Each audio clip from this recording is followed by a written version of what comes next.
आप सभी को श्रुति ट्यूटोरियल में स्वागत है। जेक द्वारा जारी किया गया हिंदी का मॉडल क्वेश्चन सॉल्यूशन मैं आपको बताने जा रहा हूं, जो आपको मैट्रिक एग्ज़ाम के लिए बहुत हेल्पफुल सिद्ध होगा। आप लोग इस मॉडल पेपर को हल करके जाइए, वीडियो को देख करके जाइए। आपको मैं बताने जा रहा हूं विश्वास के साथ कि बहुत सा क्वेश्चन में आपको हेल्प मिलेगा।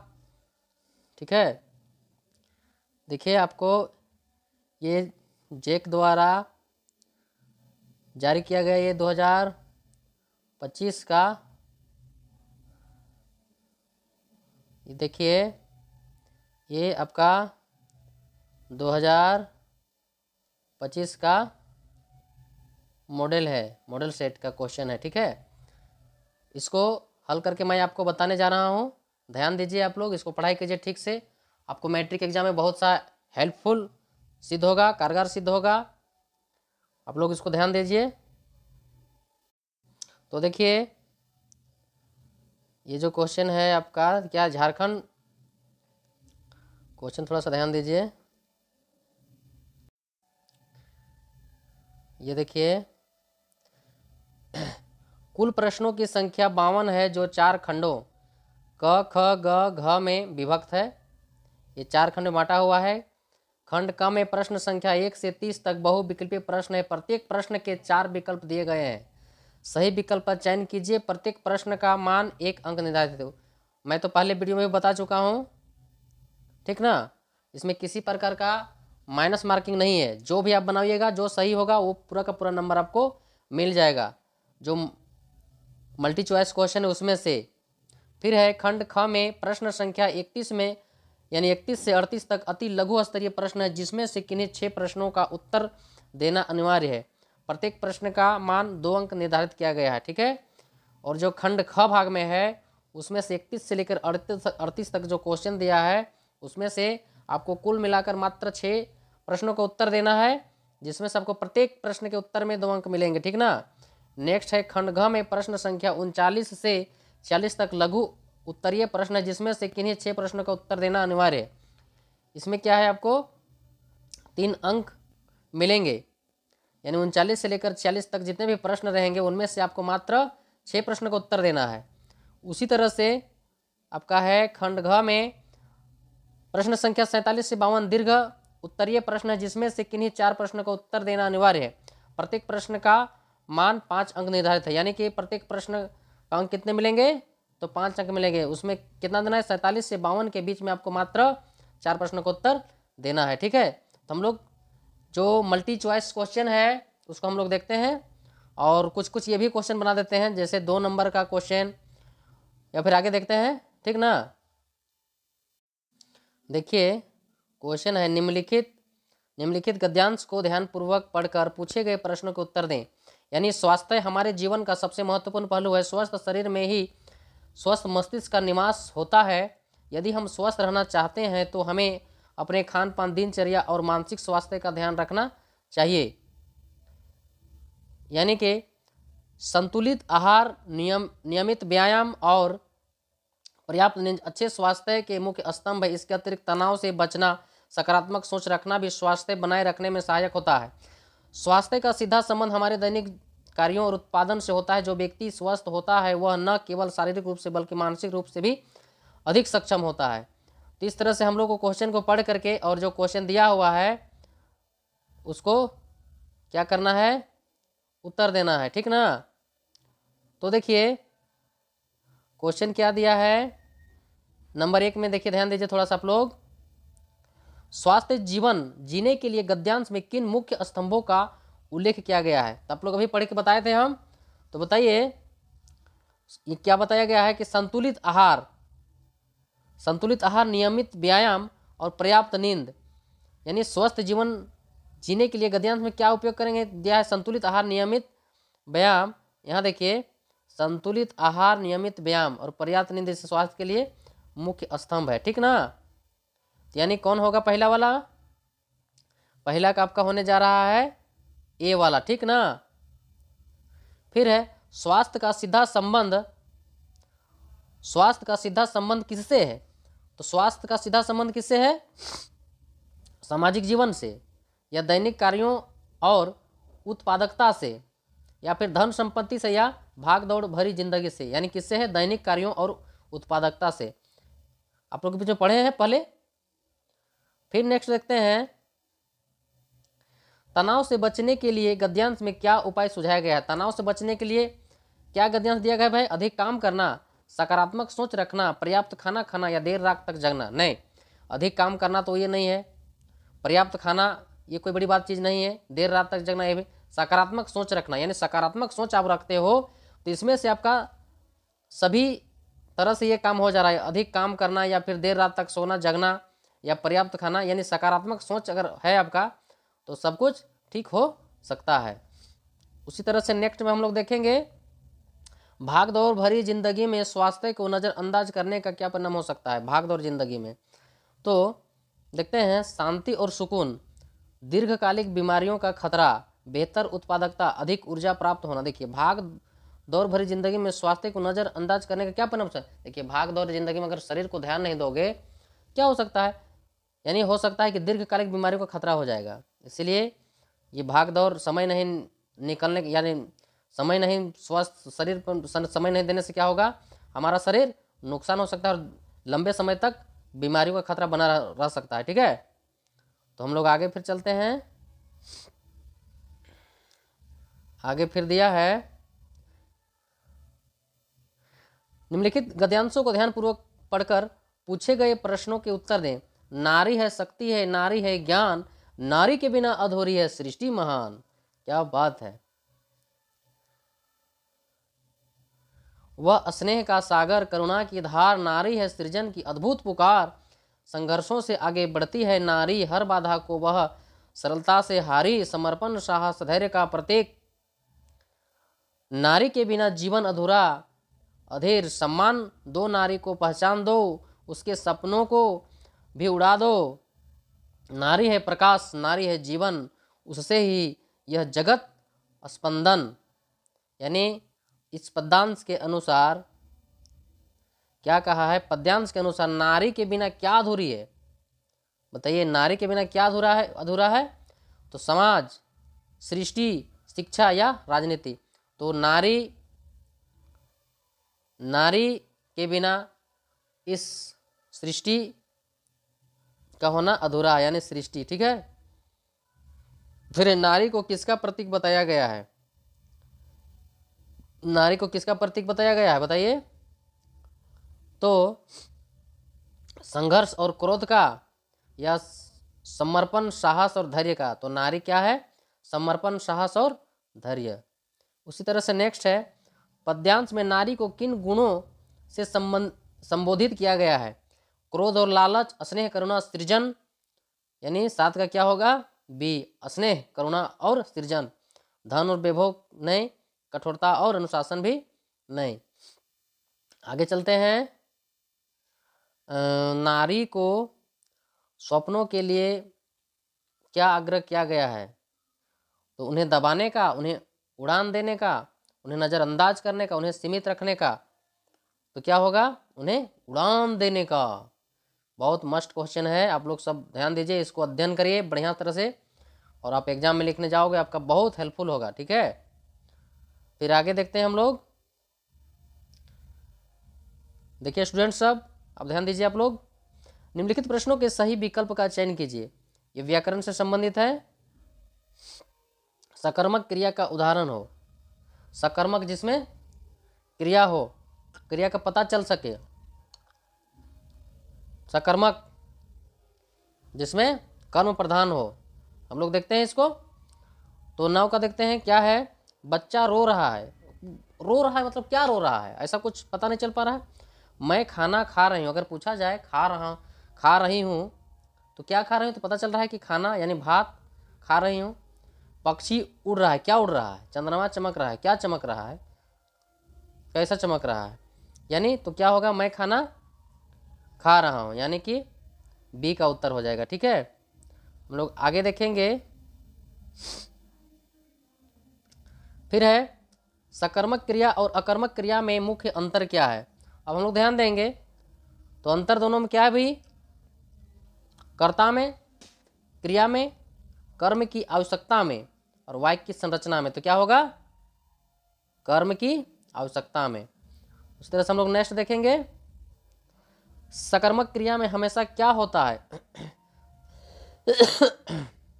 सकर्मक क्रिया में हमेशा क्या होता है? तो एक कर्ता, एक कर्म, एक वाक्य, एक काल। तो क्या होता है? एक कर्म होता है। ठीक है। फिर हम लोग देखेंगे 12 का, निम्नलिखित में से किस वाक्य में क्रियापद का उपयोग हुआ है? तो देखेंगे, बच्चा दौड़ रहा है, हरे भरे पेड़ या बड़ी मिठाई नदी का किनारा। क्या है? बच्चा दौड़ रहा है। फिर है उसी तरह से 13 का देखेंगे हम लोग। 13 में क्या है? पत्र शब्द का एक अर्थ नहीं है, पत्रिका। ये तो है पत्र शब्द का ना।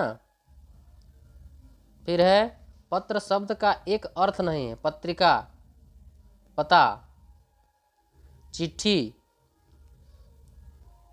चिट्ठी, पुस्तक।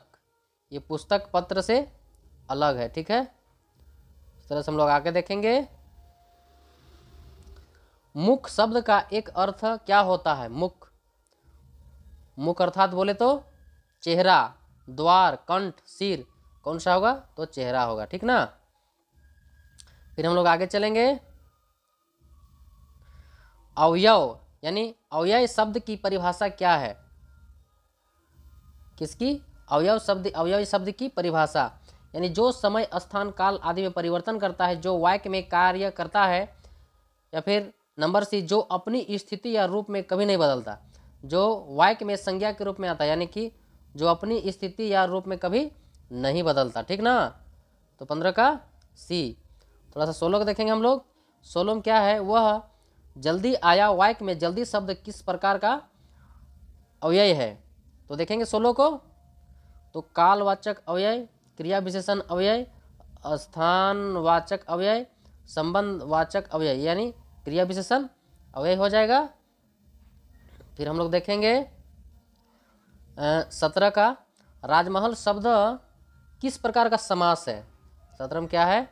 राजमहल शब्द किस प्रकार का समास है? तो यह कौन सा है? तत्पुरुष समास। फिर देखेंगे 18 में,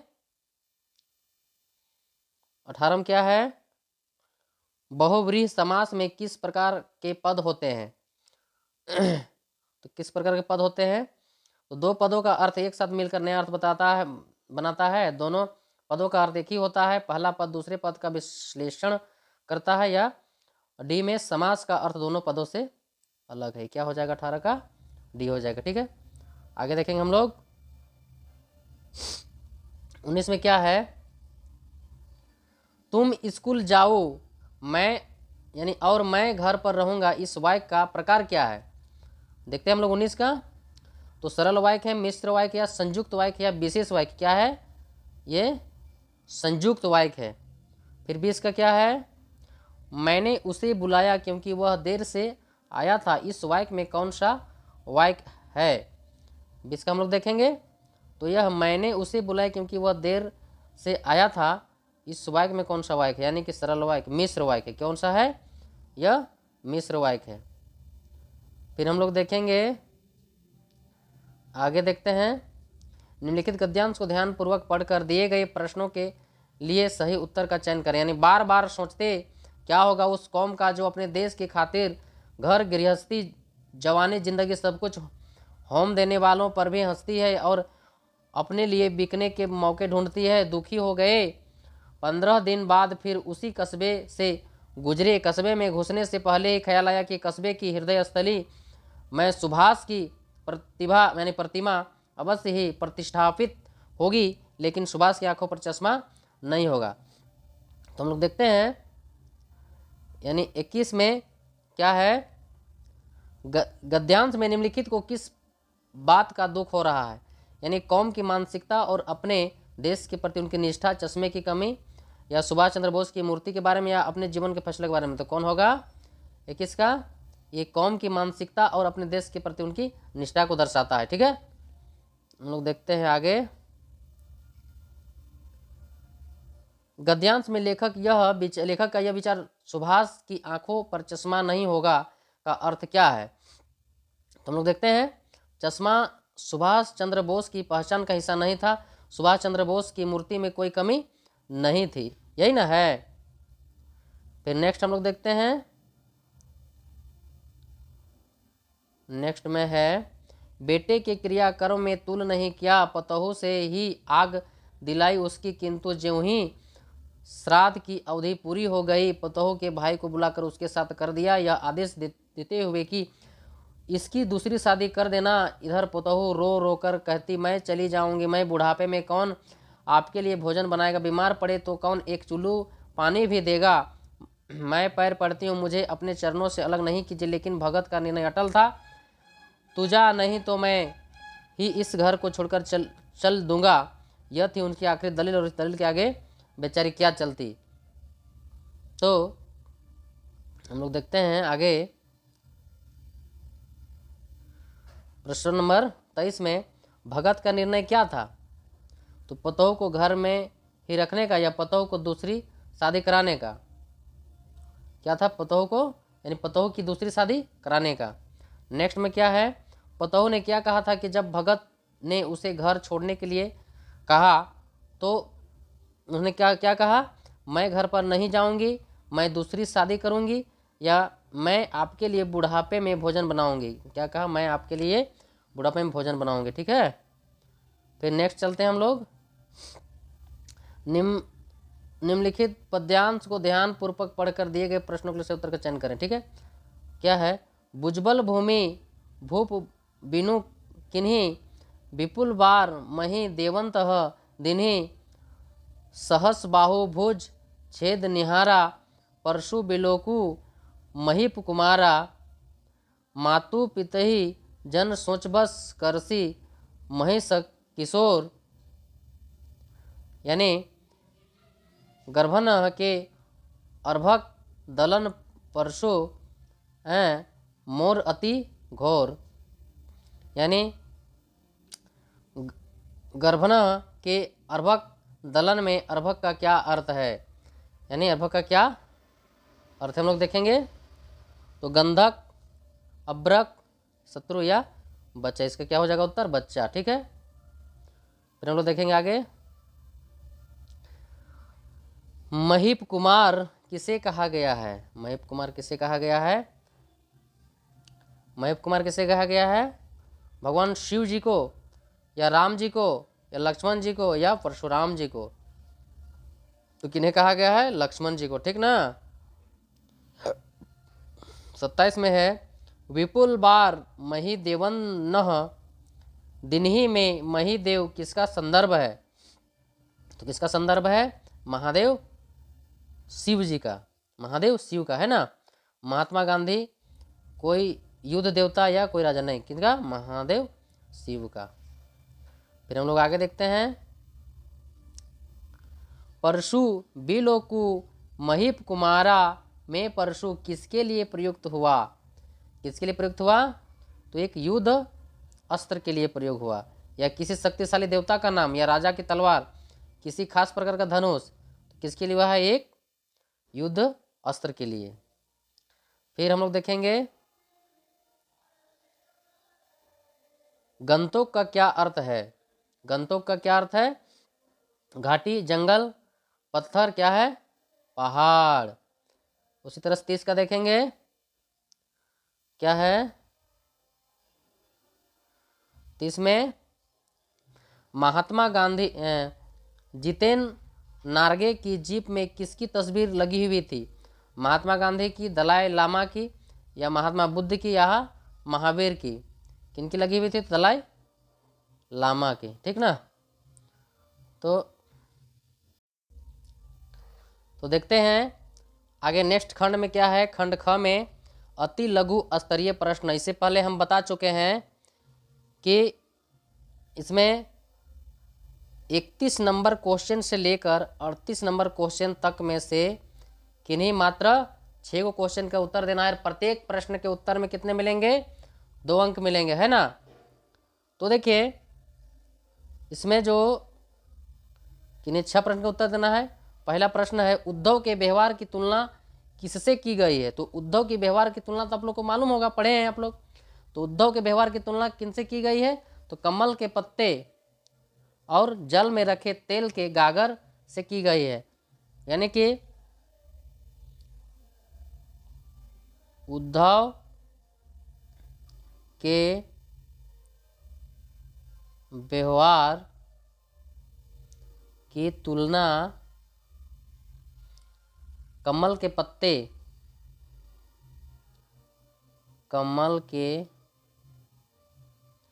पत्ते और जल में रखे और जल में रखे और जल में रखे तेल के गागर से की गई है। तेल के गागर से की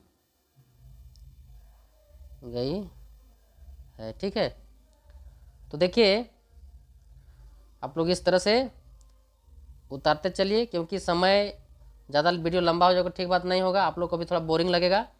इसलिए वीडियो जितना शॉर्ट हो सके उतना हम कोशिश कर रहे हैं, पर जितना बताते जा रहे हैं आप लोग इसको उतारते जाइएगा, ध्यान में रखिए, एग्जाम के लिए बहुत महत्वपूर्ण है। ठीक ना। नेक्स्ट है, उत्साह कविता में कवि बादल को गरज कर बरसने के लिए क्यों कह रहा है? क्यों कह रहा है? क्योंकि वह चाहता है कि बादल अपनी शक्ति और ऊर्जा प्रदान करे। क्या चाहता है? यानी कवि क्या चाहता है? कवि चाहता है कि बादल अपनी शक्ति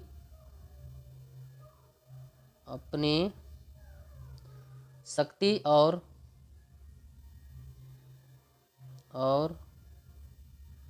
ऊर्जा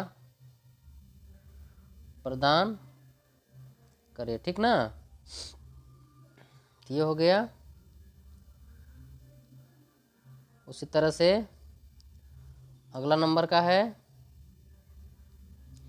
बच्चे की दंतुरीन मुस्कान का कवि के मन में क्या प्रभाव पड़ता है? तो बच्चे के दंतुरीन मुस्कान में कवि के मन में क्या प्रभाव पड़ता है? तो कवि चाहता है कि बादल वो बच्चे का मुस्कुराता चेहरा देखकर पुलकित हो उठता है। उस बच्चे को देखकर कवि के मन में पितृत्व की भावना जागृत होता है। उस बच्चे को यानी दंतुरित बच्चे को देखकर कवि के मन में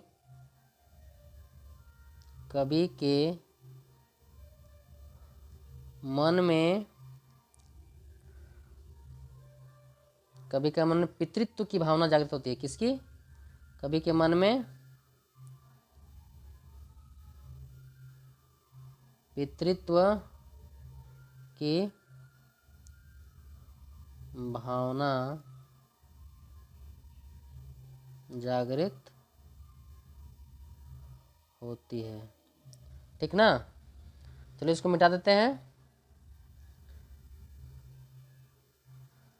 पितृत्व की भावना जागृत होता है। इसी तरह से है अगला क्वेश्चन, गिरिजा कुमार माथुर अथवा यशपाल की किन्हीं दो रचनाओं का नाम बताएं। तो गिरिजा कुमार माथुर का किन्हीं दो रचनाओं कौन कौन सा है? तो हम लोग देखते हैं। गिरिजा कुमार का कौन सा है? यानी गिरिजा कुमार का है नौका विहार। कौन है? नौका विहार और मुक्ति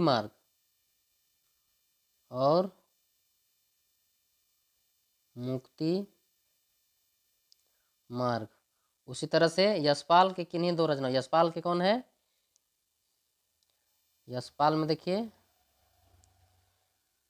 यशपाल का दिव्या और झूठा सच। दिव्या और झूठा सच।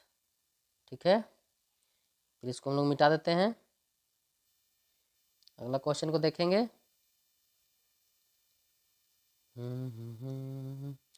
इसी तरह से अगला क्वेश्चन को देखेंगे हम लोग 35 का। नेताजी की मूर्ति का निर्माण किसने कराया था? तो नेताजी का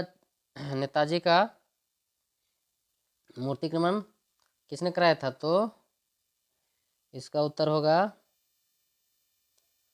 नेताजी की मूर्ति का निर्माण स्थानीय प्रशासन ने किया था। स्थानीय प्रशासन